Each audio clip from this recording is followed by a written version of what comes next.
Donc c'est le deuxième cours que je vais vous donner et je vais faire une petite récapitulation de dont je vais parler la semaine dernière. Et donc, en fait, tout ça est un peu centré autour de la notion de temps. Temps, bien sûr, c'est quelque chose de très important. Et en fait, Denis a eu récemment un cours sur le temps pendant le développement. Je vais être un petit peu plus précis. Et en fait, ce dont je vais vous parler, c'est aussi la corrélation entre le temps absolu et aussi le temps qui peut être mesuré par les divisions cellulaires, qui sont bien sûr des choses qui sont vraiment régulières et qui arrivent à des espaces bien déterminés. Donc, pour reprendre ce dont je vous ai parlé la semaine dernière, c'est au sujet de la manière dont on peut diversifier les neurones. Les neurones en fait, appartiennent à de très grands types de neurones, en fonction de leur forme, en fonction de leur transcriptome, en fonction de leur activité neuronale, électrique. Et donc, comment arrive-t-on à produire tous ces neurones et dont le nombre chez l'homme est un petit peu inconnu, de l'ordre de quelques dizaines de milliers sûrement. On ne sait pas trop exactement, même si le Allen Institute à Seattle a fait des single-cell sequencing avec des millions et des millions de cellules, on ne sait toujours pas combien de types cellulaires on a chez l'homme. Donc, je vais vous concentrer mon attention sur en fait, ce que l'on fait chez la drosophile, dans le cerveau de la drosophile, qui a un cerveau qui est quand même assez complexe, arriver à faire des choses qu'on n'arrive pas à faire, voler à grande vitesse de façon acrobatique. Donc, il y a intérêt à savoir où est-ce qu'on va, et donc avoir un très bon système visuel.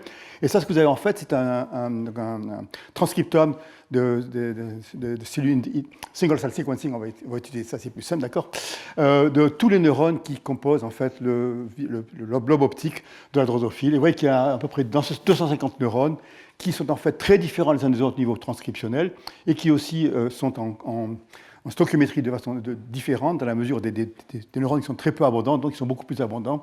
Et donc on a passé pas mal de temps à parler par exemple de ces T4, T5 qui sont des neurones impliqués dans la notion du mouvement.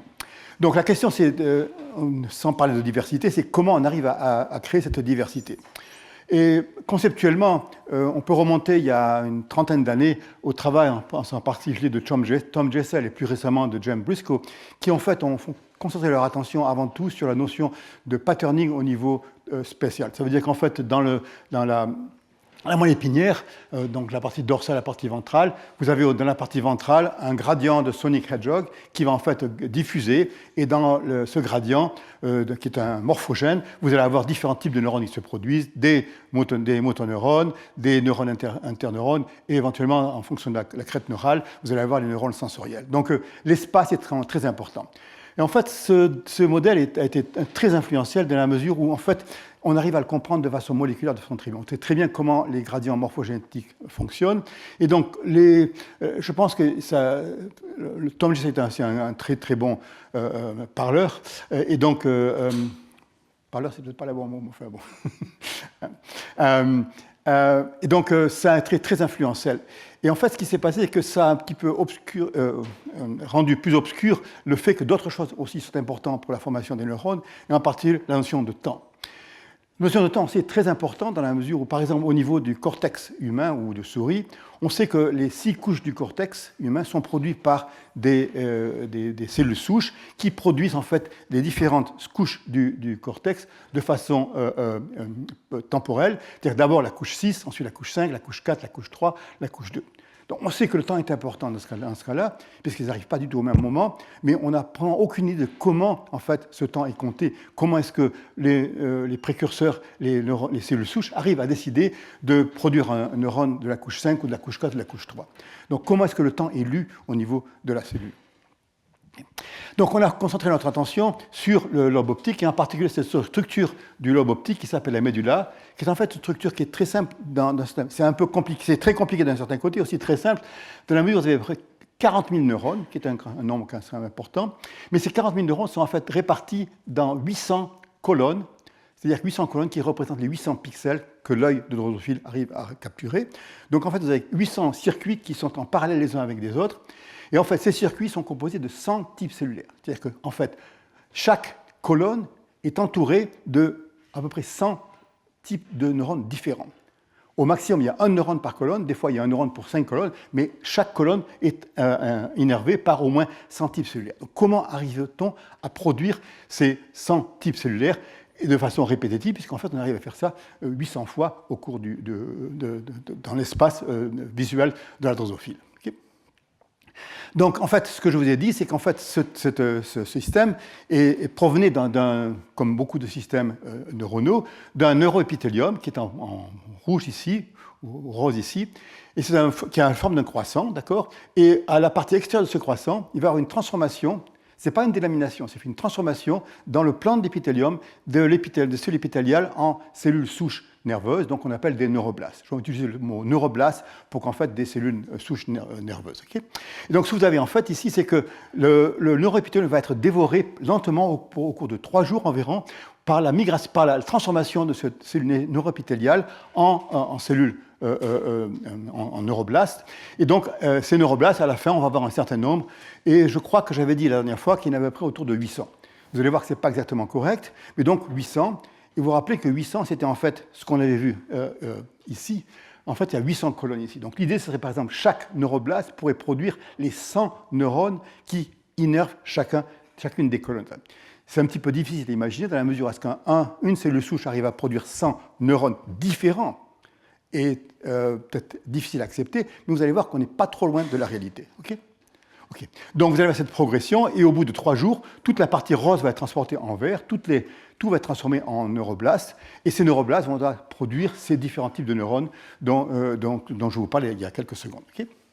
Donc en fait, si on fait une section à travers cet neuroépithélium, donc ces cellules carrées qui sont vraiment adhésives, etc., vont petit à petit être transformées de la partie externe en neuroblastes, qui vont être ronds, et donc des grosses cellules, qui vont commencer à se diviser. Ce sont des cellules souches. Ces cellules souches se divisent en se régénérant elles-mêmes. Donc elle va se diviser, produire cette cellule orange, qui est un précurseur intermédiaire, qui va se diviser une fois de plus pour donner 2 neurones, avec notch on, notch off. Okay.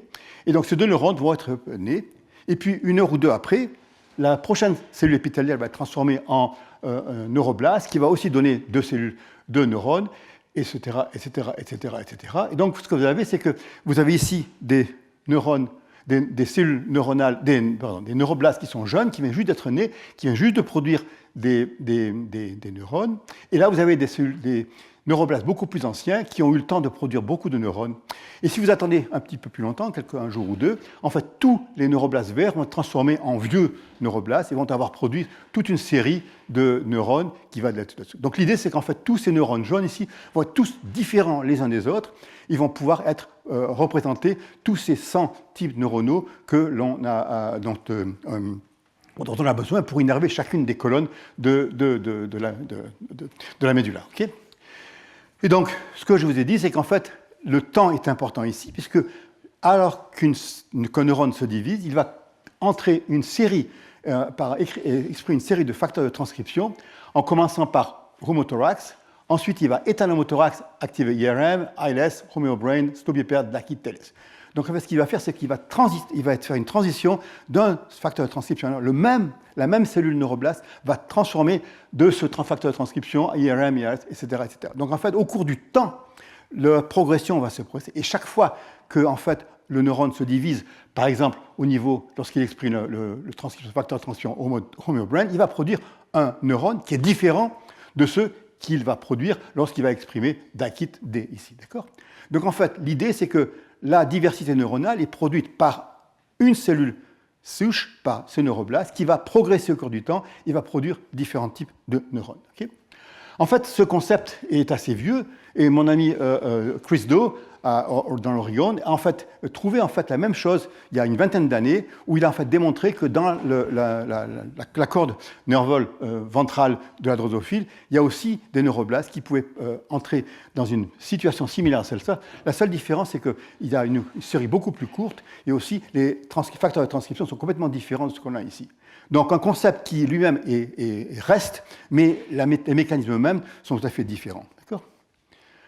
Donc ici, ce que vous avez, c'est une image de ce même neuroépithélium qui reste ici. Donc, c'est les restes du neuroépithélium en gris ici, et tout cela en couleur, ce sont les neuroblastes. Et ça, c'est les neuroblastes qui viennent juste d'être transformés, et donc ils expriment homothorax. C'est un peu plus vieux, ILS, ensuite stobiperd, ensuite DACIT. Et si j'avais assez de couleurs dans mon microscope, on aurait encore une autre, ou 2 ou 3 autres couleurs qui vont s'ajouter ici. Donc vous voyez ce qui est très bien, c'est que en fait, cette progression existent et qu'en fait ces neurones, ces jeunes neurones, ils vont vieillir, ils vont devenir bleus, ils vont devenir verts, ils vont devenir rouges. Et de la même manière, les rouges étaient à une époque un peu roses et donc produisaient les neurones qui se produisaient lors de cette transcription. D'accord ? Donc ça, c'est là où on a été resté. Et donc, on pensait en fait qu'il y avait à peu près 800 neuroblastes. Okay, et c'est un petit peu difficile à compter parce qu'en fait, les plus vieux neuroblastes sont éliminés avant que les plus jeunes arrivent. Donc, il est un petit peu difficile de compter, de savoir exactement combien de neuroblastes on avait. Okay. Donc, en fait, l'idée, c'est que vous avez un neuroblast qui va exprimer une série de facteurs de transcription. Et on pense qu'en fait, l'idée, c'est simplement un réseau transcriptionnel très simple où en fait, homothorax active ALS, ALS active Stobiperd, Stobiperd active DAKIT. Et en fait, le facteur X, par exemple ici Stobiperd, va activer X plus 1 DAKIT et va réprimer X.1 ALS. Ça veut dire que si vous enlevez par exemple le Stobiperd, les cellules vont continuer à se diviser, mais elles vont rester coincées à ALS et ne vont jamais progresser à DAKIT parce qu'il n'y a pas le facteur qui peut les activer. Donc un système purement transcriptionnel, un réseau transcriptionnel où A active B, B active C, C active D et réprime le précédent. Donc un système très simple qui permet, si vous voulez, de progresser et de pouvoir produire différents types de neurones au cours du temps. Okay. Donc en fait, l'idée qu'on a maintenant, c'est qu'en regardant un petit peu de plus près, on a fait trouver un peu plus de facteurs de transcription temporels, comme je vous ai défini. Et donc, en fait, on peut arriver à définir 12 fenêtres temporelles, d'accord, qui vont en fait ne pas être un facteur de transcription, mais plus ou moins, parce que si vous avez A activé de B, B activé de C, C réprime B, vous allez avoir chevauchement entre A et B ou B et C. Donc en fait, vous avez une combinaison qui fait qu'en fait, vous avez à peu près 12 fenêtres temporelles, et dans ces 12 fenêtres temporelles, vous allez arriver à produire à chaque fois un neurone, en fait 2 neurones, parce que vous avez ce précurseur intermédiaire, un neurone qui va être notch on, un neurone qui va être notch off. Okay, et notch on, notch off, c'est vraiment des choses qui sont extrêmement différentes. Le fait d'exprimer notch ou de ne pas exprimer notch vraiment fait des neurones extrêmement différents les uns des autres. Donc, si vous avez 12 fenêtres temporelles et chacune produit 2 neurones, vous arrivez déjà à produire 24 neurones. On n'est pas à 100, mais on n'est pas loin de 100 et on va arriver à voir comment on arrive. D'accord ? Donc, 24 neurones. Et en fait, comme je vous le disais, notch on et notch off sont vraiment très différents les uns des autres. En fait, les notch on sont des neurones excitateurs, alors que les notch off sont des neurones inhibiteurs. Donc, on va y revenir là-dessus plus tard. Donc, c'est quelque chose des neurones vraiment très, très différents. Et les neurones inhibiteurs sont soit glutamatergiques. Chez la drosophile, dans le lobe optique, le glutamate est avant tout un inhibiteur d'activité neuronale, et GABA. Et par contre, les neurones excitateurs expriment l'acétylcholine. Okay, donc, ça, c'est là où on se situe. D'accord ? Donc, 24, c'est pas assez. Il faut essayer d'augmenter un petit peu la diversité neuronale. Et ça se fait simplement en fonction de où ces neuroblastes sont nés. Donc, vous avez après, c'est ce que j'ai 800 neuroblastes. Ils vont tous aller dans la même série de facteurs de transcription temporelle, mais ils vont provenir de domaines différents dans la mesure où, en fait, ce domaine-là exprime optics, ce domaine-là exprime VSX, ce domaine-là exprime DVP et wingless, dorsal ou ventral. Donc vous avez en fait différents domaines, et en fonction du domaine d'où proviennent ces neuroblastes, ils vont soit être produits le même neurone partout, soit s'ils proviennent d'un domaine plus restreint, ils vont produire des neurones différents. Donc la même lecture de cette série de facteurs de transcription va devoir donner lieu à des neurones différents s'ils proviennent de domaines spéciaux différents. Donc l'espace est aussi important, mais toujours le même série de facteurs de transcription temporelle qui va donner l'idée. Donc en fait, ce qui se passe, c'est que ces facteurs temporels vont dire je produis un neurone, mais je me rappelle que je viens de ce domaine optique, ce domaine VSX, donc je vais donner un neurone différent. Certains des neurones ignorent cette information puisqu'ils font les produire partout. C'est ceux qui vont être en stoichiométrie élevée, et c'est en fait en général les neurones on, notch on. OK. Donc, vous voyez, vous pouvez vraiment régler la stoichiométrie de façon très précise en fonction de la taille du domaine d'où ces neuroblastes sont nés. D'accord ? Donc, les conclusions que j'avais, à laquelle j'étais arrivé la semaine dernière, c'est qu'en fait, il y a vraiment un système tout à fait déterministe qui va produire ces neurones, et en fonction d'une spécification temporelle, donc cette série de facteurs de transcription qui sont les uns après les autres, qui sont modifiés par une détermination spatiale, et en plus, vous pouvez doubler le nombre de neurones simplement avec notch on ou notch off. Okay ? Donc la question qu'on pouvait se poser, c'est est-ce que ce déterminisme est en fait suffisant, ou est-ce qu'il y a une composante stochastique que nous n'avons pas réussi à déterminer jusqu'à présent? Et l'autre question qu'on pouvait se poser, c'est qu'en fait, est-ce que ce modèle déterministe s'applique aussi chez les mammifères? Et vous allez voir qu'en fait, il y a des petits problèmes pour adapter directement ce dont je vous ai parlé au niveau des mammifères. et en particulier au niveau de la vitesse du cycle cellulaire. Donc on sait que la détermination spatiale est importante. Je vous ai montré d'exemple avec Sonic Hedgehog. Et on sait aussi qu'il y a une composante temporelle, par exemple les couches du cerveau 65432, mais on ne sait pas comment en fait les deux sont intégrés et comment on arrive à créer cette diversité énorme qui est beaucoup plus grande que ce qu'on a chez la mouche, qui est en fait la diversité qu'on trouve dans les différentes parties du cerveau. OK. Donc, le problème est venu lorsque nous avons commencé à compter plus précisément le nombre de neuroblastes qu'il y avait dans le cerveau. Et je vous ai dit qu'il y en avait 800, un par colonne.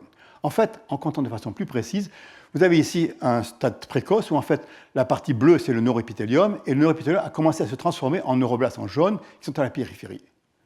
Et en fait, le premier neurone qui sont produits dans la partie par la fenêtre temporelle la plus précoce, c'est un neurone qu'on appelle un MI1, okay, qui est produit très tôt. Et en fait, ce que vous apercevez tout de suite, c'est qu'en fait, il semble qu'il y ait moins de neurones MI1 que de neuroblastes. C'est un petit peu surprenant, parce qu'en fait, chaque neuroblaste devrait produire un MI1, puisqu'on sait qu'un MI1 est produit par tous les neuroblastes. D'accord ? Et plus tard au cours du développement, le système reste là aussi. On a en fait beaucoup plus de neuroblastes qu'il n'y a de MI1 qui sont produits. Donc il y a quelque chose qui ne va pas. Et en fait, si on compte précisément le nombre de neuroblastes qui existent, ce n'est pas 800, c'est au moins autour de 2000. Donc là, ça devient un petit peu un problème, parce que 2000, ça voudrait dire que si chaque neuroblaste passait par l'intermédiaire de tous ces facteurs de transcription temporelle, on devrait avoir 2000 neurones qui ignorent les instructions spatiales, 2000 neurones de chacune des fenêtres temporelles. Ce qu'on ne trouve pas, le maximum, c'est 800. Donc, quel peut être le problème, quelle peut être l'explication? En fait, en y réfléchissant de plus près, on s'aperçoit que là, ce modèle que vous avez ici, c'est que vous avez chaque fois une fenêtre temporelle, et l'idée, c'est qu'en fait, à chaque fenêtre temporelle, vous allez avoir un cycle cellulaire, une division, qui va produire, par exemple, à la première division, un neurone MI1 et sa sœur, un neurone TM1 et sa sœur, un TM4 et sa sœur, etc., etc.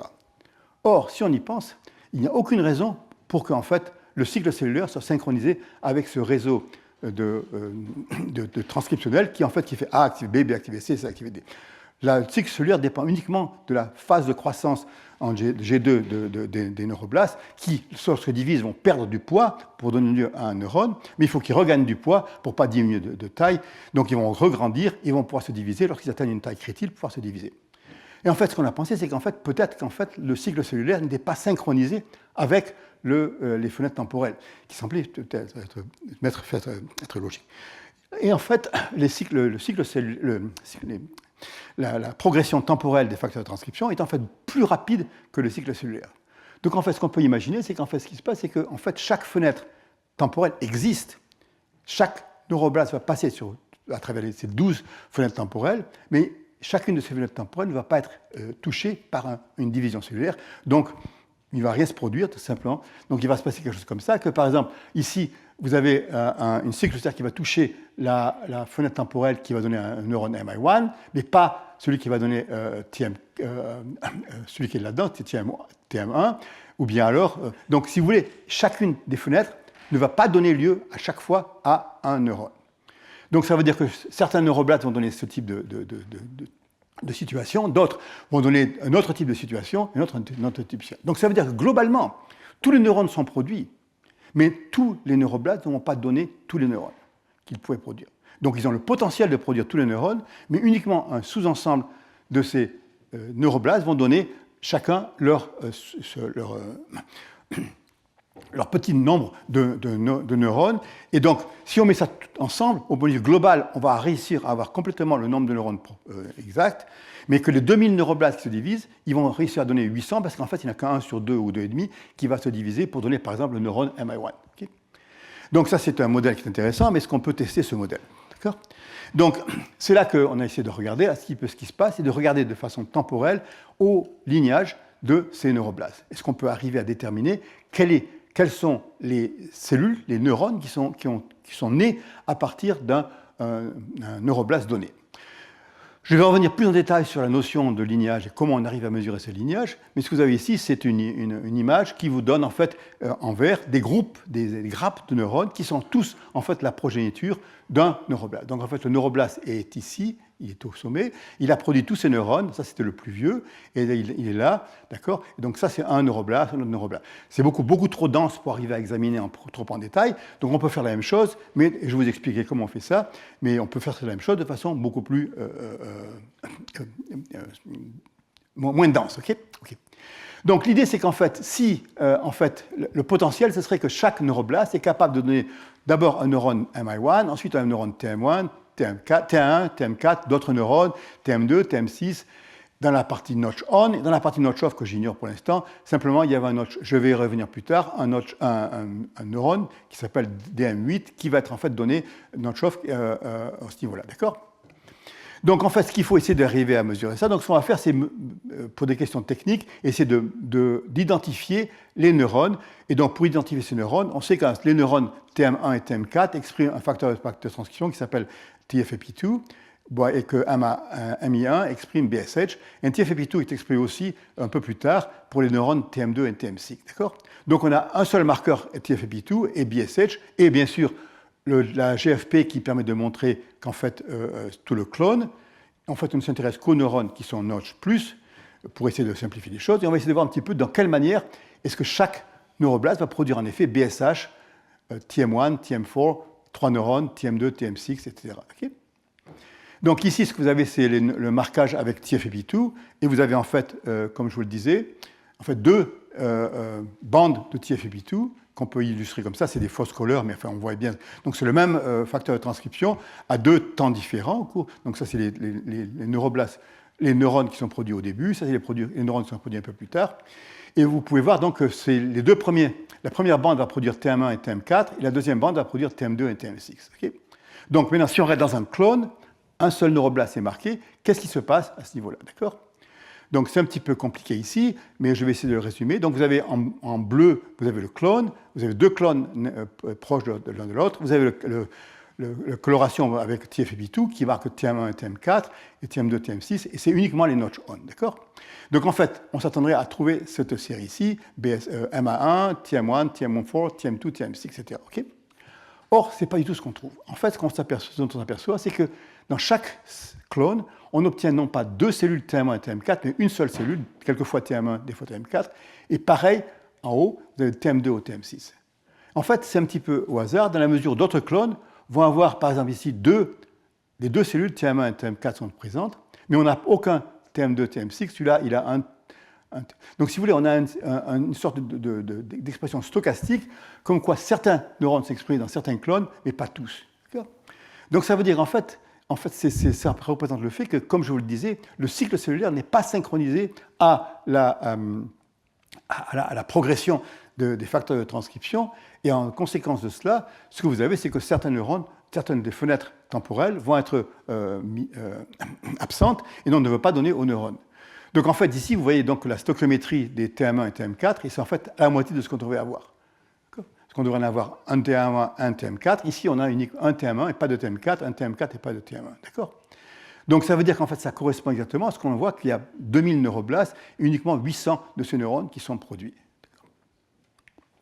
Donc l'interprétation, c'est la chose suivante. Ça, à quoi s'attendrait si tous les neuroblastes toutes les fenêtres temporelles étaient présentes. En fait, on s'apercevait qu'en fonction des neuroblastes, certains vont éviter cette fenêtre temporelle, ceux-là vont exprimer cette fenêtre temporelle, celui-là va éviter les deux fenêtres temporelles, etc., etc. Donc à la fin, même si vous mettez ça tout ensemble, ce que vous apercevrez, c'est qu'en fait, le nombre de neurones est correct à la fin, mais par un grand nombre de neuroblastes, plus grand nombre, qui va, pour une raison que je ne comprends pas exactement, être donc stochastique, donc introduire cette notion un petit peu de variabilité qui pourrait avoir une application évolutive que j'avoue ne pas exactement comprendre pourquoi. D'accord ? Donc il semble qu'en fait ici, on arrive à restaurer malgré tout la composition exacte du type de neurone, qu'on doit en produire 800 de chacun de ceux-là, et on arrive à le faire de façon stochastique en simplement désynchronisant le cycle cellulaire. Donc ça veut dire qu'en fait le cycle cellulaire, et on sait que c'est vrai en fait, commence dans les neuroblastes, mais il commence à des moments différents. Donc il est d'abord de façon relativement variable d'un neuroblaste à un autre, mais aussi il commence à des niveaux différents. Si vous voulez, donc on peut arriver à avoir une certaine variabilité dans le type de clone. Donc si vous divisez ici, vous n'aurez pas, peut-être à la fin de cette fenêtre temporelle, vous n'aurez pas le temps de diviser dans cette fenêtre temporelle, vous divisez dans cette fenêtre temporelle. Ok, donc ça simplement, ça donne une autre idée, donc ça introduit une notion de stochasticité dans le développement qui est intéressante et qui va, vous le verrez, être peut-être plus significative encore quand on va parler des vertébrés. Maintenant, une autre chose qu'on a remarqué, c'est qu'il y a d'autres neurones, par exemple ces neurones DM8, okay, qui sont en rose ici, qui sont uniquement produites par une petite partie, c'est le croissant, d'accord? Donc comme je vous le disais tout à l'heure, TM1 est produit par... Parce qu'il est parti. TM1 est produit par tous les neuroblastes, d'accord, de tout le croissant, quel que soit leur espace, leur spécification spatiale. Mais par contre, et il y en a donc 800 qui sont produits. Par contre, DM8, il est simplement produit par une petite région du croissant du neuroépithélium. Où est-ce qu'il est parti? Oh, il est sur mon écran. Donc, par contre, il n'est pas produit par tous ces neuroblastes ici, et pourtant, on arrive malgré tout à en avoir 800. Donc, qu'est-ce qui se passe ici? Pourquoi est-ce qu'on peut avoir 800 neuroblastes, alors qu'en fait, il vient d'un petit domaine du neuroépithélium, alors que celui-là, on arrive à en produire 800, mais par tout le neuroépithélium? En fait, la réponse est pratiquement là sous vos yeux déjà, parce que ce que vous voyez, c'est qu'en fait, l'épaisseur des neurones DM8 qui sont produits dans cette région est en fait beaucoup plus large. Donc, ça veut dire qu'en fait, la fréquence par laquelle une division cellulaire touche ces neurones est en fait plus élevée qu'elle ne touche ces neurones-là. Et en fait, simplement l'interprétation, c'est que la fenêtre temporelle qui donne lieu aux neurones DM8 est en fait beaucoup plus longue. Donc étant beaucoup plus longue, la raison, le facteur de transition doit s'accumuler plus lentement. Et donc, puisqu'elle est beaucoup plus longue, donc en fait, la chance de trouver un cycle cellulaire dans ce système-là est beaucoup plus élevé. Donc, en fait, la fenêtre DM8 va être produite, par exemple, 2 fois dans ce neuroblast, 2 fois dans celui-là, 1 fois dans celui-là. Donc, en fait, la fréquence de toucher ça va être, en fait, beaucoup plus grande. Donc, en fait, je dois un petit peu corriger ce que je vous ai dit la semaine dernière, c'est que, d'une part, il n'y a pas 800 neuroblastes, il y en a beaucoup plus. Ces neuroblastes dont tous allés sous la même série de facteurs transcriptionnels temporels, tous les mêmes, donc tous les mêmes, et leur stoichiométrie va être régulée par 2 choses. Une part, le nombre de neuroblastes qui vont donner lieu à ça le long de l'axe dorso-ventral, donc en fonction du domaine dans lequel ils sont exprimés, mais aussi la durée de leur fenêtre temporelle. D'accord ? Si la fenêtre temporelle est plus longue, il y aura beaucoup plus de chances d'avoir un cycle cellulaire qui va toucher ce neuroblast et vont pouvoir donner naissance à des neurones comme des neurones de M8. Donc en fait, vous voyez ici, pour vous donner un exemple, que je ne vous raconte pas des histoires, c'est qu'en fait ici, vous voyez que vous avez dans un clone, vous avez 2 cellules de M8 qui sont en fait produites d'un seul clone, alors qu'en fait, il n'y a qu'une seule fenêtre temporelle qui donne lieu à ça. Okay. Donc en conclusion, ce que je peux vous dire, c'est que donc, si vous avez ce à quoi on s'attend, si toutes les fenêtres temporelles étaient exprimées, vous auriez ce temple-là. Mais en fait, ce que vous avez, c'est que vous avez une distribution stochastique où certaines des fenêtres temporelles sont absentes, ici ou là, et donc certainement un sous-ensemble des neurones est produit. Par contre, DM8, qui est dans une grande fenêtre très longue, est produit beaucoup plus fréquemment, ce qui lui permet d'avoir un nombre de neurones élevé en dépit du fait qu'il est produit par un nombre limité de neuroblastes. Okay. Bon. Donc ça, c'est à ce à quoi on arrive maintenant. Donc il y a une contribution stochastique qui existe, qui à la fin n'a pas l'air de très importante dans la mesure, en fait, elle arrive toujours malgré tout à donner la stoichiométrie correcte, puisqu'en fait le maximum de neurones qui est produit est de l'ordre de 800. En fait, il y a une petite correction qui se fait un peu plus tard par une mort cellulaire, où en fait, si vous avez 2 neurones qui innervent la même colonne, un des 2 va mourir. Donc ça, on a pu mettre ça en évidence. Donc il y a une correction, mais ce n'est pas très important, c'est l'autre 10 à 20% uniquement. D'accord ? OK. Autre chose à laquelle il faut faire attention, c'est qu'en fait, je vous ai dit des fenêtres temporelles qui sont des choses très discrètes. Or, en fait, comme je vous le disais, A activate B, B activate C, C activate D, et D réprime C, c'est qu'en fait, c'est des transitions qui vont être des transitions assez floues. Et donc, en fait, la question, c'est que s'il y a une division cellulaire qui arrive juste entre les 2 ici, est-ce qu'il va choisir la fenêtre de gauche ou la fenêtre de droite? c'est quelque chose qu'on n'a pas réussi à résoudre en fait. On pense qu'en fait ce qui se passe, c'est que l'identité de ce neurone qui va être né juste entre deux fenêtres va être une ambiguïté, une identité un peu ambiguë. Et en fait, les facteurs de transcription qui marquent les neurones, pas les neuroplaques, les neurones, vont avoir un effet de répression croisée, et qu'en fait l'un va gagner. Donc une sorte d'effet binaire qui va donner qu'on va d'un côté ou de l'autre. Donc en fait, même si c'est un peu flou, d'un côté ils vont choisir à droite ou ils vont choisir à gauche. Ok. Donc maintenant je veux revenir à cette notion d'arbre généalogique, en fait, de comment est-ce que le cycle cellulaire et l'hérédité ou généalogique d'un neurone reflète en fait et réfléchit dans son histoire de développement. Donc en fait, chaque neurone provient d'une lignée cellulaire, et donc il faut essayer de comprendre un peu comment ces lignées cellulaires peuvent arriver à donner ces types de neurones. Okay. Donc en fait, ça c'est une image classique d'une cellule souche qui va se diviser, et par exemple ce serait l'exemple du lignage myéloïde chez les vertébrés. Donc vous pouvez donner toutes sortes de neurones, des globules rouges, des globules blancs, etc., en fonction de cette diversification qui est en fait souvent due non pas tellement au temps, mais au fait à l'influence de facteurs externes qui vont donc changer le destin de cette cellule par rapport à cette cellule-là, et qui va être transmis à ces réalités. Donc en fait, les scientifiques ont été quand même assez, depuis longtemps, intéressés à essayer de comprendre comment le lignage cellulaire peut arriver à influencer le développement. Et bien sûr, pour comprendre cela, la chose la plus facile, pas la plus facile, mais en tout cas la seule chose possible il y a quelque temps, c'est de regarder en microscopie, de regarder une cellule souche, de regarder se diviser vivante, et de voir un petit peu à quoi elle va donner. Lieu. Donc la microscopie est assez importante. Ensuite, on a essayé d'avoir des virus qui vont infecter de façon très infréquente des cellules, d'arriver à tracer le lignage de ces virus, même si souvent ils sont éteints au cours du lignage. On a essayé des techniques pour marquer les cellules de façon très diverse pour essayer de les marquer.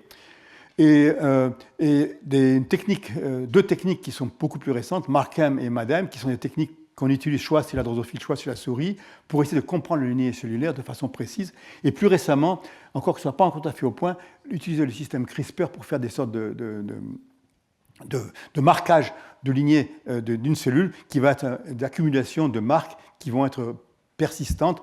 C'est un système qui ne marche pas forcément très bien jusqu'à présent, mais bon, on y arrive, et dans quelques mois ou quelques années, je pense qu'on va pouvoir arriver de façon très précise. D'accord ?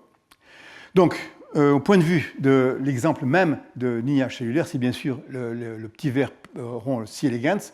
Et John Solstant, il y a maintenant 25 ou 30 ans, a réussi à reconstruire, simplement en regardant sous le microscope le développement de C. elegans, il a réussi à reconstruire le lignage complet de ces 1000 ou 900 neurones qui composent le corps de C. elegans. Il a reçu le prix Nobel en 2002. Et donc, ça, c'est vraiment le premier exemple où on peut voir comment on peut reconstruire un lignage et comment comprendre exactement comment un animal peut se développer. Je dois avouer que C. elegans et la même chose que Siona, donc les acidiens, sont des animaux qui sont un peu spéciaux dans la mesure où le lignage cellulaire est vraiment très très important. Ce qui est un petit peu un inconvénient dans la mesure où ces animaux sont aussi très fixes, ils ne peuvent plus bouger, ils ne peuvent pas évoluer beaucoup, dans la mesure où ils sont vraiment contraints par ce lignage cellulaire qui les empêche d'aller trop à l'extérieur. Donc les vers se ressemblent énormément. Okay. Bon, plus récemment, on a réussi à faire des marquages dans plusieurs couleurs. Par exemple, c'est ce qu'on appelle le Brainbow, où en fait, c'est simplement un système avec 3 cassettes de 3 molécules fluorescentes et qui peuvent être enlevées ou rajoutées. Et en fonction des combinaisons de facteurs, de molécules fluorescentes que vous avez, après avoir enlevé 1, 2 ou 3, vous arrivez à avoir différentes couleurs qu'on appelle Brainbow, qui permettent de marquer de façon très élégante chacun des neurones, et on arrive peut-être un petit peu à les suivre au cours du développement. Ce n'est pas toujours facile parce que c'est quand même un petit peu dense. Et bien sûr, il faut revenir maintenant au problème qui nous intéressait au début, c'est comment en fait, quel est le mécanisme par lequel ces 6 couches du cortex des mammifères peut être spécifié de façon temporelle, où en fait on peut avoir 6, 5, 4, 3, 2, d'accord, où en fait on produit d'abord les couches les plus profondes avant de produire les couches les plus superficielles, d'accord. Donc quel est le mécanisme? Et en fait, il y avait 2 idées qui traînaient autour pendant longtemps. En fait, il y avait des gens qui pensaient qu'en fait, il y avait des radial glia cells, donc des cellules gliales, qui sont en fait les cellules souches du cerveau, qui étaient uniquement produire la couche 6, d'autres qui produisent la couche 5, la couche 4, la couche 3. Et au contraire, il y avait un autre groupe de pensée qui disait en fait qu'en fait, il y a un seul type de précurseur de cellules neuronales souches qui produit d'abord 6, ensuite 5, ensuite 4, ensuite 3, ensuite 2. D'accord ? Donc deux systèmes tout à fait différents. Un où il y a une prédétermination, où en fait qui est plutôt quelque chose de spatial, et l'autre qui est plutôt quelque chose qui est dû au temps, ou alors comme un peu ce que je vous ai raconté pour le lobe optique, c'est qu'en fait, le même précurseur peut donner à des neurones verts, des neurones jaunes, des neurones rouges, des neurones bleus. D'accord ? Et donc, ces écoles étaient en compétition assez sérieuse, et des grosses disputes. Et en fait, la solution est venue. Donc, c'est simplifier le système. Donc, d'abord, vous avez, comme je vous ai raconté pour la drosophile, d'abord des divisions prolifératives, c'est-à-dire qu'en fait, le neuroépithélium de la drosophile, vous vous rappelez, il se divisait avant d'être transformé en neuroblastes. Ici aussi, vous avez des divisions prolifératives, donc en fait des divisions symétriques. Et ensuite, à un certain moment, vous allez avoir les glial cells, red glial cells, qui vont commencer à rentrer en neurogénèse et produire les couche 6, couche 5, couche 4, couche 3. Et la question de savoir, est-ce que c'est la même cellule qui fait toutes ces couches ou il y a des cellules différentes. D'accord ? Donc, c'est là qu'est intervenu le travail de mon collègue Simon Ippenmeyer, qui est maintenant à Vienne. Et lorsqu'il était à Stanford chez Li Shunluo, il a développé ce système qu'on appelle MADAM, qui est développé en fait à partir d'un système drosophile qu'on appelle Markham, qui est en fait un système très malin, où en fait vous avez sur deux chromosomes homologues, vous avez une molécule de GFP qui a été coupée en deux, et une moitié sur un chromosome, l'autre moitié sur l'autre chromosome. Et en contrepartie, vous avez sur l'autre chromosome une moitié de la RFP qui va être sur ce chromosome et l'autre moitié va être ici. Donc, bien sûr, ces deux molécules ne sont pas compatibles l'une avec l'autre. Donc, en fait, vous n'avez rien du tout. Vous n'avez ni rouge ni vert ici. Mais si au cours du développement, vous pouvez induire une recombinaison après la phase S, donc lorsque les chromosomes ont dupliqué, donc ça c'est après la phase S, il y a deux cystochromatides, et là vous avez l'autre chromosome, vous pouvez induire une recombinaison, et ce que vous faites en fait passer par exemple le vert ici et le rouge ici, et auquel cas vous avez un des chromosomes, une des cystochromatides, qui contient une molécule RFP qui a été reconstituée, et l'autre qui a été GFP qui a été reconstituée. À la ségrégation de la mitose, vous voyez donc une cellule qui va devenir rouge et une cellule qui va devenir verte. Donc on sait vraiment en fait que ces deux cellules sont des cellules sœurs, une qui va être verte, une qui va être rouge. D'accord ? Donc ça marche parfaitement bien, c'est un petit peu cher parce qu'il faut avoir beaucoup de souris pour arriver à faire ça de façon très systématique, mais on arrive à avoir des lignes cellulaires très précises où en fait on peut savoir comment une cellule va devenir rouge et sa sœur va devenir verte, et ensuite elles vont certainement diriger, continuer à rester rouge ou continuer à rester verte. Okay ? Donc en fait, si vous faites l'induisez cette recombinaison qu'on peut contrôler par une enzyme une recombinaison qu'on appelle CRE, si vous le faites très tôt au cours du développement, lorsque les cellules sont en train de se diviser de façon symétrique, vous allez avoir en fait toutes les cellules vont être soit rouges, soit vertes. Ici, je les ai mis de côtés différents, d'accord ? Et on va en fait donc avoir à moitié de cellules rouges, la moitié de cellules vertes. Mais si vous faites la recombinaison un petit peu plus tard, lorsqu'on est en partie neurogénique, d'accord, si en fait on va avoir donc si on veut une recombinaison, on va avoir une cellule qui va être rouge ici et tout le reste va être vert ou vice versa. Okay, peut-être qu'on peut l'illustrer ici. Donc si vous avez une recombinaison précoce au cours des divisions symétriques, vous allez avoir une division ici, toutes les cellules vont devenir vertes, toutes les cellules vont devenir rouges. C'est une cellule précoce, donc vous avez deux clones, un rouge, un vert. On savait qu'ils viennent de la même cellule initiale, mais il n'y a pas beaucoup d'informations là, de la mesure où on sait simplement que ces cellules avaient à un moment donné. Donc, on voit ici, si vous allez dans le cerveau, vous voyez que vous avez des cellules rouges et des cellules vertes qui sont mélangées à peu près réparties à 50-50. Par contre, si vous faites la recombinaison un petit peu plus tard, c'est-à-dire au moment où en fait elle est rentrée en phase neurogénique, vous allez avoir, donc, au cours des divisions asymétriques des radalglia, vous allez avoir une cellule qui va devenir rouge, qui est la cellule terminale, et la cellule glia qui va continuer son développement et va produire différents types de cellules. Et donc, c'est un exemple ici. Vous avez un exemple où en fait vous avez à peu près 8 cellules qui vont être produites par la même cellule souche. La même cellule souche. Okay. Donc en fait, si vous avez des cours de développement durant la phase de division E10, où en fait, qui est le moment précoce, où en fait il y avait division symétrique, les clones sont en fait 50-50, donc 50% de vert, 50% de rouge. Et lorsque vous progressez au cours du développement, vous apercevez que vous avez de plus en plus, à un moment donné, où vous n'avez plus qu'en fait une cellule verte et tout le reste rouge. Et ici, vous avez une cellule verte, une cellule rouge. Donc en fait, l'interprétation, c'est qu'en fait, ce qui se passe, c'est qu'au cours du développement, vous allez avoir ces cellules qui vont se diviser à partir du même précurseur, et avec ces cellules vont se répartir au cours des couches 6, 5, 4, 3, 2. Ça veut dire qu'ici, au niveau de ces cellules-là, vous avez en fait la même cellule souche va donner lieu à toutes les couches de l'épithèle. Et donc on se trouve ici, c'est qu'en fait, vous avez une cellule verte et ses sœurs vont donner donc à toutes les couches cellulaires. Ça veut dire qu'en fait, l'idée, c'est qu'une seule cellule va donner lieu à toutes les couches cellulaires. Donc ça résout le problème. C'est qu'en fait, on sait maintenant que la manière dont le cortex est formé, simplement, c'est que vous avez une cellule souche qui va donner lieu à toutes les couches cellulaires du cortex. Un petit peu similaire de ce que je vous ai raconté au sujet de la drosophile. Le seul problème ici, c'est qu'on ne connaît pas l'identité de ces cellules neuronales. On sait leur identité à la mesure où elles sont dans la couche 6, 5, 4, 3, 2, qui sont des cellules différentes. Mais dans chacune des cellules, des couches cellulaires, il y a de nombreux neurones différents. Donc on ne sait pas exactement quelle est leur identité neuronale, mais on sait simplement que le même précurseur peut donner lieu à différents types de neurones. Donc on dit, c'est simple, on doit avoir exactement la même chose que chez la drosophile, on va avoir un facteur de transcription qui va donner la couche 6, ensuite la cellule souche va donner lieu à un autre facteur de transcription qui va donner lieu à 5, 4, 3, 2. C'est un petit peu possible, mais le seul problème, c'est qu'en fait, les divisions cellulaires chez la souris sont de l'ordre d'un jour, c'est-à-dire que les cellules ne se divisent qu'un jour. Or, le système dont je vous ai parlé au sujet de facteurs de transcription A active B, B active C, C active D, c'est un système qui va aller beaucoup plus trop rapidement. Il ne va pas attendre un jour pour pouvoir arriver à transformer de A à B ou de B à C. La transcription, ça prend 20 minutes, une demi-heure, une heure, mais pas une journée. Et c'est encore plus critique chez l'homme, où en fait, chaque division cellulaire prend après une semaine.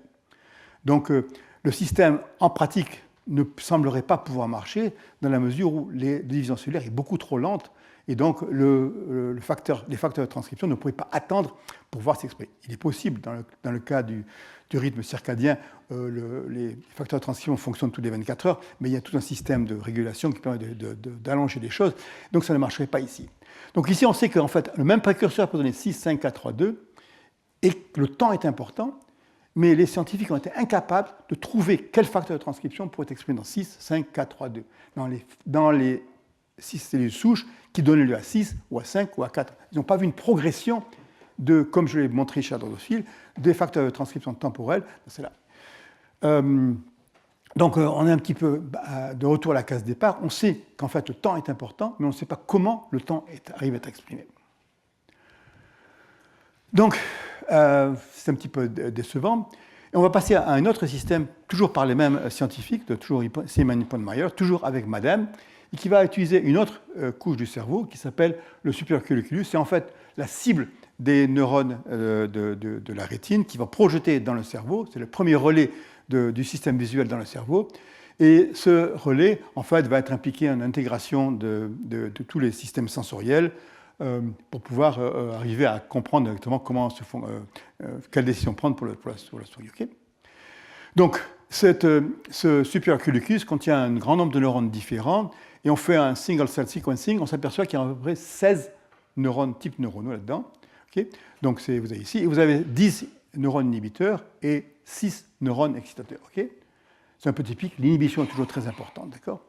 Donc, on veut produire 16 types neuronaux.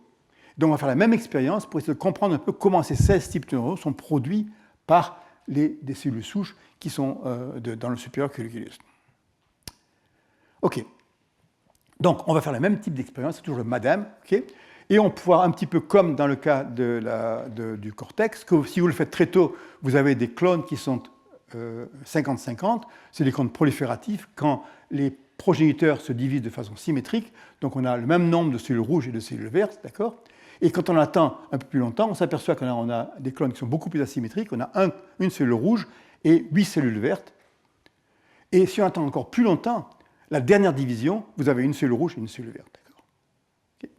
Donc, il semble qu'un système qui soit tout à fait similaire à ce qu'on a trouvé chez le cortex. Mais l'inconvénient ici, c'est qu'en fait, il n'y a pas de couche cellulaire dans le supercuticulus, ce qui fait que c'est très difficile d'identifier même le type de neurone. On ne sait pas si 5, 4, 3, 2. Donc en fait, ce que les scientifiques ont dit, on va essayer de faire ça de façon plus difficile et de façon plus précise, c'est qu'en fait, on va essayer de prendre chacune de ces cellules rouges, cellules vertes, et on va les séquencer individuellement. Je ne sais pas si vous vous rendez compte du travail que c'est, parce qu'en fait, ce qu'ils vont faire, c'est qu'ils vont arriver avec une pipette et prendre une cellule rouge, une cellule verte, aspirer le contenu de cette cellule et aller le séquencer individuellement. C'est ce qu'on appelle donc le séquencer individuellement. Donc en fait, ils arrivent à avoir dans le cerveau, dans le superculus, ils le dissectent, il y a un seul clone par animal, ils vont prendre chacune des cellules et les séquencer pour avoir l'identité précise. Comment est-ce qu'on peut faire? Simplement, comme ils connaissent le transcriptome de ces cellules, qui n'est pas très précis, mais ils arrivent, si vous voulez, à le mettre sur la cartographie de tous les neurones des 16 types cellulaires qu'on a découverts par single cell sequencing. Et donc, ils savent exactement l'identité de chacune des cellules qu'ils ont aspirées. Et donc, ils savent exactement quelle est leur identité moléculaire. Et la chose qu'ils découvrent, c'est qu'en fait, deux choses. D'une part, c'est qu'il y a 6 excitateurs et 10 inhibiteurs, et qu'en fait, les clones contiennent à la fois des cellules excitatrices et des cellules inhibitrices. Et en fait, si vous voyez le rapport, les clones sont un petit peu bizarres dans la mesure où certains ont beaucoup d'inhibiteurs et peu ou pas du tout d'excitateurs, et la plupart, en fait, un mélange. Il n'y a pas de loi précise. Un peu surprenant, dans la mesure où pourquoi, en fait, on a cette... Si vous vous rappelez, vous savez ce qui se passe chez le cerveau au niveau du cortex. Au niveau du cortex, les cellules excitatrices sont en fait produites localement par le cortex, que je vous ai décrit. Tous les neurones des couches 6, 5A, 3, 2 sont produites dans le cortex localement, d'accord. Mais les cellules inhibitrices, en fait, proviennent des éminences ganglionnaires qui sont d'une partie ventrale du cerveau. Elles doivent migrer de très longues distances pour aller occuper le cortex. Donc, les cellules excitatrices et les cellules inhibitrices sont vraiment complètement différents au niveau de leur évolution. Elles ont des fonctions tout à fait différentes. Ici, un système qui est complètement différent où, en fait, inhibiteurs, excitateurs, les deux sont mélangés tout dans les mêmes sens. Et sans règles apparentes qu'on puisse commencer à comprendre. Donc, c'est un petit peu difficile de comprendre, d'interpréter ces cellules-là. Les choses deviennent encore plus compliquées si on regarde l'identité des neurones. Donc, ce que je voulais vous dire, c'est qu'une possibilité, c'est qu'en fait, ce soit un petit peu comme ce que je vous ai décrit chez la drosophile, dans le lobe optique. Il est possible qu'en fait, vous avez des excitateurs et inhibiteurs qui sont les produits de notch on, notch off, d'accord? Et que donc, on pourrait avoir 50-50 d'excitateurs et inhibiteurs, mais ce n'est pas ce qu'on voit non plus. Et en plus, si on regarde, vous savez, si je vous ai montré ces deux clones rouges, il y a une cellule rouge et une cellule verte, qui sont certainement à la dernière division cellulaire, c'est très rare qu'on ait un excitateur et un inhibiteur. Il n'y a pas de loi non plus. Donc, en fait, pas de loi précise pour expliquer comment ces neurones peut-être produisent pour donner les 16 types cellulaires à la fois excitateurs et inhibiteurs. Okay. Les choses deviennent encore plus compliquées lorsqu'en fait on regarde à la composition, à l'identité de chacun de ces clones. Et là aussi, les choses sont complètement incompréhensibles dans la mesure où chaque clone, qui contient après 8 cellules, chaque clone contient un arrangement un petit peu au hasard de tous les 16 types cellulaires. Comment est-ce possible? Comment est-ce que c'est possible? Donc, vraiment tout à fait stochastique. En fait, donc vous avez 16 types cellulaires et certains contiennent 1, 3, 5, 8, l'autre contient 2, 3, 6, 9. Donc, qu'est-ce que ça veut dire? Et certains sont excitateurs, sont inhibiteurs. Donc, c'est un petit peu le papier que Simon a publié et la conclusion, c'est on ne comprend pas. Or, je veux dire, il y a quand même les 16 neurones sont tous produits par des progéniteurs, mais les neurones sont produits au hasard. Et comment est-ce que le transcriptome, le génome pourrait être codé pour ce genre de choses un peu compliquées qui n'ont pas l'air d'être tout à fait logiques? Donc ça va être mon interprétation est la suivante, c'est la chose suivante. Donc en fait, comment expliquer la variabilité de ces clones? Mon interprétation, en fait, c'est d'utiliser ce que je vous ai raconté au sujet du lobe optique, où en fait, vous avez le potentiel pour chacune des cellules souches de produire un neurone de chacune de ces fenêtres temporelles. Ce qu'on peut s'imaginer, c'est qu'en fait, tous ces neurones ici proviennent d'un précurseur qui va aller dans 16 fenêtres temporelles, d'accord? 16 fenêtres temporelles, donc chacun peut aller dans les 16 temporelles, mais certains, pour les raisons que je vous ai expliquées précédemment, dans la mesure où le cycle cellulaire est beaucoup plus lent, certains vont produire les neurones 1, 5, 8, 10 et 15, et d'autres vont produire les autres ou ceux-là. Donc ce serait l'interprétation du système, c'est qu'en fait la stochasticité qu'on voit, cette incompréhensibilité de ces clones qui sont vraiment très variables, peut être relativement expliquée par le fait qu'en fait vous allez avoir une grande une longue série de fenêtres temporelles qui ont le potentiel de donner lieu à de nombreux types cellulaires, mais que uniquement un petit ensemble de ceux-là sont utilisés. En fait, ça pourrait expliquer aussi pourquoi on pourra augmenter la diversification cellulaire dans la mesure où, en fait, le nombre de fenêtres temporelles chez ces précurseurs va être relativement importante et donc va pouvoir te permettre d'avoir de grands nombres de types cellulaires, plus importants encore que chez le cas de la drosophile. Et en fait, cette interprétation est en fait celle qui a été amenée par Connie Sepko. Connie Sepko, c'est une grande dame de la rétine de souris qui en fait a analysé au cours des dernières années le nombre de types cellulaires qu'il y a dans la rétine. Et même si vous savez qu'il y a 6 types cellulaires, entre région ganglioncelle, bipolaire, etc., en fait, chacune des sous-types des types cellulaires est en fait peut être divisée en un grand nombre de sous-types. Par exemple, les cellules bipolaires peuvent être divisées entre 40 sous-types, d'accord ? Or, il semble que de la même manière, peut-être moins précisément que ce qu'on a vu chez le Superculiculus, quand on fait des clones dans la rétine, on ne trouve aucune logique à la production de ces différents types cellulaires. Donc, elles sont produites de façon de stoichiométrie différente, mais il n'y a pas de logique qu'on arrive à comprendre pour ça. Et l'interprétation, en fait, ce serait que, exactement comme je vous l'ai produit, vous avez un grand nombre de fenêtres, temporelles chez les précurseurs rétiniens, et qu'en fait, chacun de ces précurseurs va aller sous un grand nombre de ces rétines, et que chacun des clones va être en fait un sous-ensemble de ça, et va donner des clones qui vont être tous différents les uns des autres. Donc en fait, ce que je veux dire, c'est que on peut arriver à réconcilier ce qui se passe chez la drosophile et ce qui se passe chez les vertébrés, chez les mammifères, qu'en fait, les mammifères ont une composante déterministe, mais qu'en fait, de manière à pouvoir arriver à augmenter le nombre de neurones, de types neuronaux qui sont produits, on va introduire de façon plus marquée que chez la drosophile des facteurs stochastiques et d'arriver donc à avoir un système qui est en fait apparemment très flexible et très flou en surface, mais quand on regarde en fait qui ressemble énormément à ce qui se passe au niveau du développement du système nerveux de la drosophile. Donc le problème, c'est que comment on arrive à montrer ça? Et en fait, il y a pas mal de gens qui s'intéressent à cela, en particulier James Briscoe pour la moelle épinière et Songhai Shi au sujet du cortex, mais ils n'arrivent pas à trouver en fait ces fenêtres temporelles. C'est pour des questions purement techniques, c'est qu'en fait, le nombre contrairement à ce que l'on voit chez la drosophile, où en fait, à un moment donné, vous avez toutes les fenêtres temporelles qui sont présentes, dans le système que je vous ai décrit, en fait, les fenêtres temporelles bougent avec le temps, et si vous avez 50 fenêtres temporelles, ça va être très difficile de capturer la bonne fenêtre temporelle. Donc en fait, il semble que les mammifères aient résolu leur système simplement en gardant le système déterministe. Le génome, vraiment, et les réseaux transcriptionnels vont arriver à produire ces fenêtres temporelles, et ensuite, on va choisir quel type de neurones on va produire à différents types cellulaires.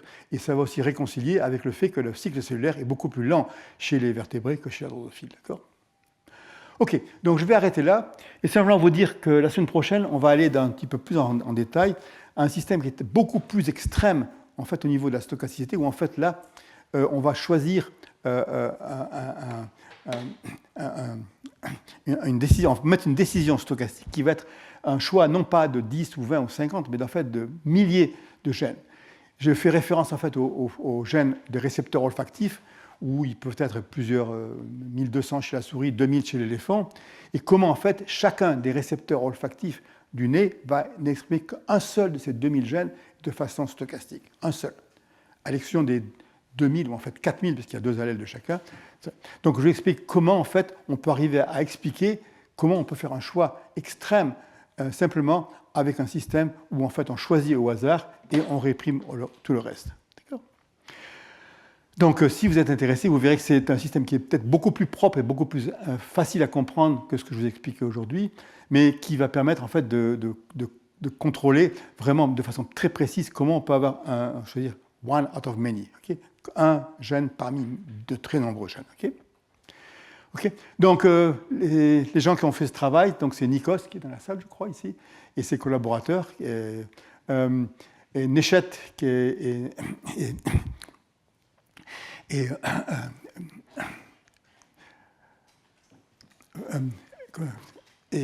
Raghu, qui sont en fait des étudiants qui étaient dans mon laboratoire.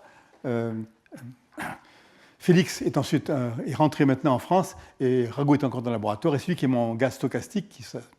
Et si je vous raconterai la prochaine fois, ce sera le travail en tout qui se fait chez la fourmi, où on va essayer de comprendre un petit peu comment la fourmi peut exprimer ces très nombreux facteurs transcriptionnels dans le contexte de leur système olfactif, et on va essayer de se mettre ça en rapport avec ce qui se passe chez l'olfaction chez la souris. D'accord ? Et ça, c'est les gens qui sont partis du laboratoire, peut-être les cours dernières années, y compris, où est-ce qu'il est, Nikos. Oh. Ah ben il est là-haut, d'accord. Merci.